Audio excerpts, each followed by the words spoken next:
Hello students and all the viewers, उम्मीद है कि आप सब खैरियत से होंगे।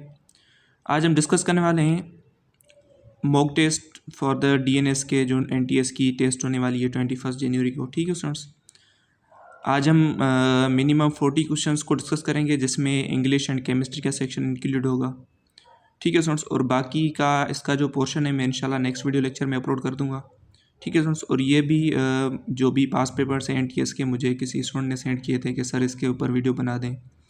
ये बहुत ही इंपॉर्टेंट एमसीक्यूज़ हैं। ठीक है स्टूडेंट्स, जैसा कि मैंने आपको पिछले वीडियो में बताया था कि किसी भी स्टूडेंट के पास अगर हो तो मुझे कमेंट बॉक्स में टेक्स्ट कर दे, कमेंट कर दे, मैं उसे अपना व्हाट्सएप नंबर दे दूंगा, वो मुझे वो पास पेपर शेयर कर दे। ठीक है स्टूडेंट्स, तो अगर आपने मेरे पिछले वीडियोज़ नहीं देखे तो पहले जाके वो वीडियोज़ देखने बहुत ही हेल्पफुल हो जाएंगे आपके लिए। और मैं हर वीडियो में यही बात कहता हूँ कि आप इसके hand writing notes any how बना दीजिएगा। ठीक है स्टूडेंट्स, आपको पीडीएफ से आपके हैंड राइटिंग नोट्स बहुत ही हेल्पफुल होंगे, क्योंकि आप एक दफ़ा उन्हें लिखेंगे फिर आप जब दोबारा उन्हें रिवाइज़ करेंगे तो आपको अच्छे तरीके से याद हो जाएंगे। ठीक है स्टूडेंट्स, तो अगर आप बिना सब्सक्राइब किए देख रहे हैं तो do subscribe to my channel और सिलेक्ट द ऑल ऑप्शन ताकि मेरे अपकमिंग वीडियोज़ की नोटिफिकेशन आप तक पहुँच सके। ठीक है स्टूडेंट्स, तो स्टार्ट करते हैं आज के इस मॉक टेस्ट को। आज का ये जो पहला सेक्शन है आपके पास इंग्लिश का सेक्शन है। ठीक है स्टूडेंट्स, इसमें पहला क्वेश्चन है चूज़ द करेक्ट सिनोनिम। तो मोल्डेड का सिनोनिम क्या होगा? सिनोनिम मीन्स जो सेम मीनिंग वर्ड हो, ब्रेस्ड, फोर्ज्ड, गैल्वनाइज्ड या इवॉल्व्ड। ठीक है स्टूडेंट्स, तो मोल्डेड का जो सिनोनिम से, मोल्डेड का मतलब होता है शेप हो, कोई फॉर्म या फ्रेम हो। ठीक है स्टूडेंट्स, तो अगर इसके सिनोनिम की हम बात करें तो इसका सिनोनिम होगा फोर्ज्ड। ठीक है स्टूडेंट्स, तो आपका फोर्ज्ड करेक्ट ऑप्शन है। सेकंड वर्ड है आपके पास नेटिव। तो नेटिव का सिनोनिम्स क्या होगा? ठीक है, नेटिव का मतलब होता है होमलैंड हो। ठीक है स्टूडेंट्स, यानी प्रॉपर रहने की जगह, होम, डोमेस्टिक हो गया। ठीक है, तो इसके अगर हम सिनोनिम्स की बात करें तो कौन सा आपके पास करेक्ट आंसर होगा? अक्वायर्ड,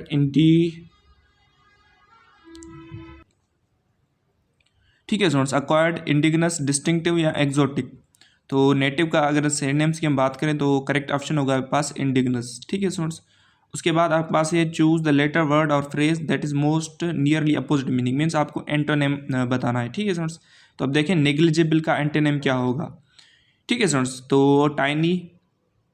आपके पास सेकंड वर्ड है अनटेम्प्ड, मिनट या सिग्निफिकेंट। ठीक है, तो निग्लिजिबल के अगर हम एंटोनिम की बात करें तो आपके पास करेक्ट आंसर होगा सिग्निफिकेंट, या हम इसे कहते हैं कंसिडरेबल। ठीक है, क्योंकि सिनोनिम एंटोनिम बहुत ज़्यादा होते हैं, तो इसके लिए आपको इसलिए मैं इंग्लिश का सेक्शन कम अपलोड करता हूँ, क्योंकि पता नहीं कि बहुत सारे सिनोनिम्स होते हैं, एंटोनिम्स बहुत सारे होते हैं। ठीक है स्टूडेंट्स, तो यहाँ पे निग्लिजिबल का अगर एंटोनिम की बात करें तो सिग्निफिकेंट होगा। सेकंड वर्ड है आपके पास एलिजेंट। ठीक है स्टूडेंट्स, ये वर्ड आपने बहुत अच्छे तरीके से सुना होगा। ठीक है स्टूडेंट्स, तो एलिगेंट का अगर हम एंटोनिम की बात करें तो अनअट्रैक्टिव, ग्रेसफुल, नीट या अपीजिंग। ठीक है, तो एलिगेंट का क्या होगा? अपोजिट मीनिंग वर्ड वो होगा नीट या सिंपल, हम इसे कहते हैं, या जो इफेक्टिव हो। ठीक है, तो एलिगेंट का जो आपके पास करेक्ट एंटोनिम होगा वो होगा नीट। उसके बाद है 4 लेटर पेयर, यानी आपको पेयर से करेक्ट ऑप्शन चूज करना है। ठीक है स्टूडेंट्स, ठीक है स्टूडेंट्स, अब देखें आपके पास है वाटर, थ्रस्ट, फूड। अब देखें वाटर से थ्रस्ट और फूड से क्या होगा? हंगर, कुकिंग या ईटिंग या नोरिशमेंट। तो वाटर से थ्रस्ट, तो फूड से क्या होगा? हंगर। ठीक है स्टूडेंट्स, ये बहुत इजी होते हैं, इतने मुश्किल नहीं होते, जस्ट आपको इसका जो सेंस है, क्या कहना चाह रहा है आप वो समझ लें। सेकंड देखें, एनवेलप टू लेटर, वैसे ही रेपर टू कैंडी, पैकेज, गिफ्ट या बॉक्स। एनवेलप लेटर और रेपर किस में होगा? कैंडी में। ठीक है, क्योंकि कैंडी को हम किस में रखते हैं? रेपर में, और लेटर को किस में? एनवेलप में। इस तरीके से रेपर टू कैंडी हो जाएगा। उसके बाद देखें 7 है हाई बी, वैसे वेब, इंसेक्ट, स्पाइडर या फ्लाई। हाई बी होगा तो वेब क्या होगा? एग्जैक्टली स्पाइडर होगा। ठीक है स्टूडेंट्स, तो आपका करेक्ट ऑप्शन है ऑप्शन नंबर बी, स्पाइडर। अब आगे देखें, कह रहा है complete the sentences by choosing the most appropriate option.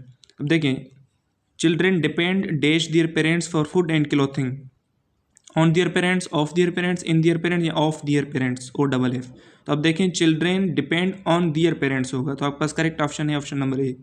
9th question है I am very dash that he passed because he work very hard. अब देखें यहाँ पे कौन सा वर्ड करेक्ट यूज होगा? थैंकफुल, कीन, ग्लेड या शॉक्ड। तो करेक्ट आंसर होगा I am very glad. That he passed because he work very hard. ठीक है स्टूडेंट्स। 10th क्वेश्चन देखें, find the mistake in sentence. अब देखें, the guest broke a dozen of glass at the party. तो अगर हम देखें कि किस में मिस्टेक होगी, गेस्ट में, ब्रोक यानी वर्ब में होगी, गिलास में या एट में। ठीक है स्टूडेंट्स। तो एट द पार्टी ये तो ठीक है, कोई मुश्किल बात नहीं है।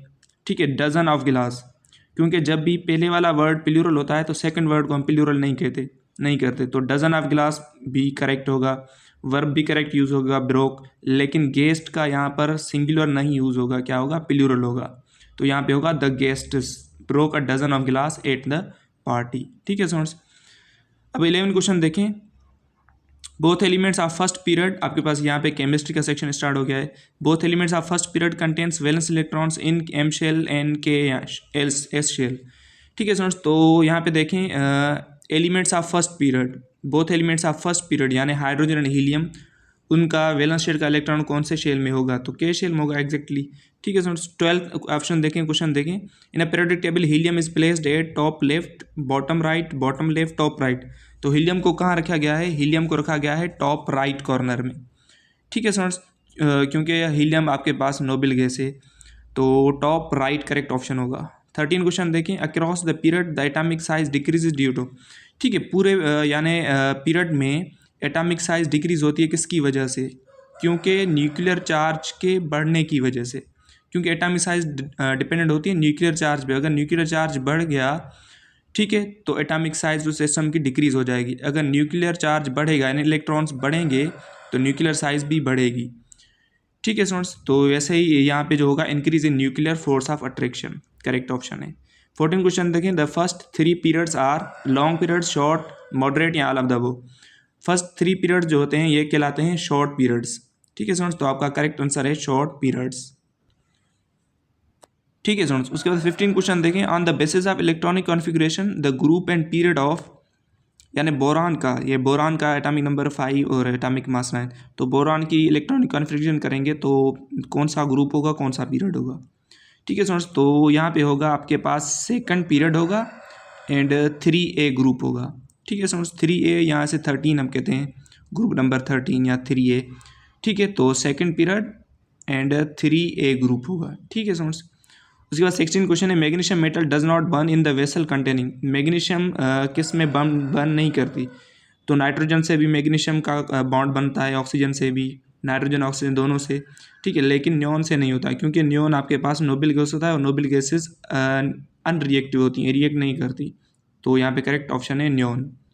17 क्वेश्चन है, which one of the following carbonate is water insoluble. तो कौन सा वाटर इनसॉल्युबल है।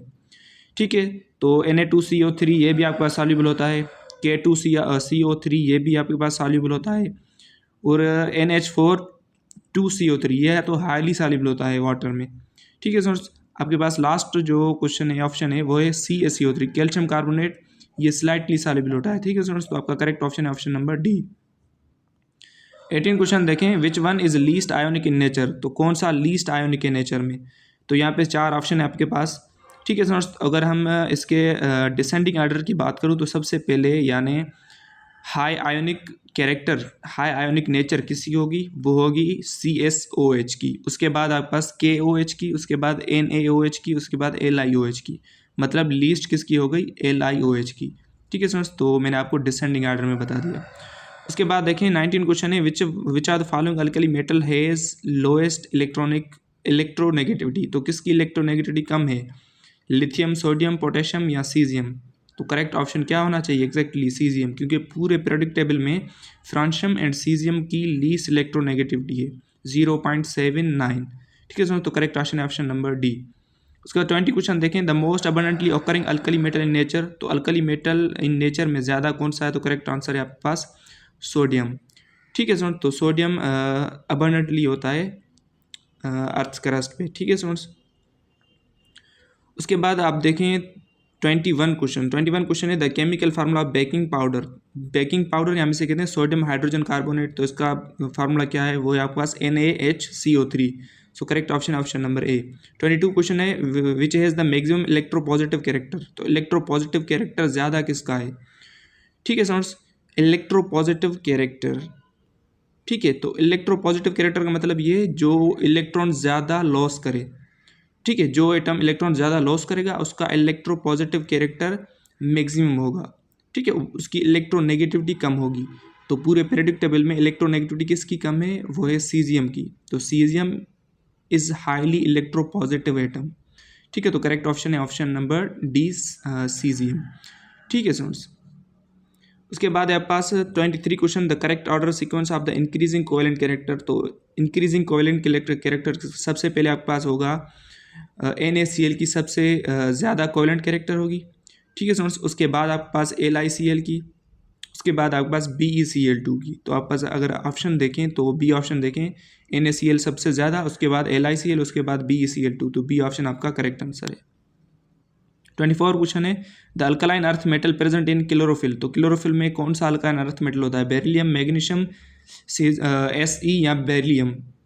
ठीक है स्टूडेंट्स, बेरियम। तो आपके पास देखें तो कौन सा अल्कलाइन अर्थ मेटल होता है क्लोरोफिल में, तो करेक्ट ऑप्शन आपका होगा मैग्नीशियम। मैग्नीशियम क्लोरोफिल में मौजूद होता है। ठीक है स्टूडेंट्स, उसके बाद 25 क्वेश्चन है, is the alkaline earth metal except beryllium tends to lose their valence electron readily they act. ठीक है स्टूडेंट्स, जो इलेक्ट्रॉन रेडीली लॉस करें, ठीक है, तो वीक ऑक्सीडाइजिंग एजेंट होंगे, weak reducing agent, strong oxidising या स्ट्रॉन्ग रेड्यूसिंग एजेंट होंगे। ठीक है स्टूडेंट्स, जो इलेक्ट्रॉन ज़्यादा लॉस करते हैं, ठीक है, तो वो आपके पास होते हैं वीक रेड्यूसिंग एजेंट्स होंगे। तो आपके पास बी ऑप्शन जो होगा वो करेक्ट आंसर होगा। उसके बाद 26 क्वेश्चन है, the number of valence electrons of element silicon. तो सिलिकॉन का वैलेंस इलेक्ट्रॉन यानी वैलेंस शेल में कितने इलेक्ट्रॉन्स होंगे, 4, 5, 3 या 8। करेक्ट आंसर है आपके पास 4 इलेक्ट्रॉन्स।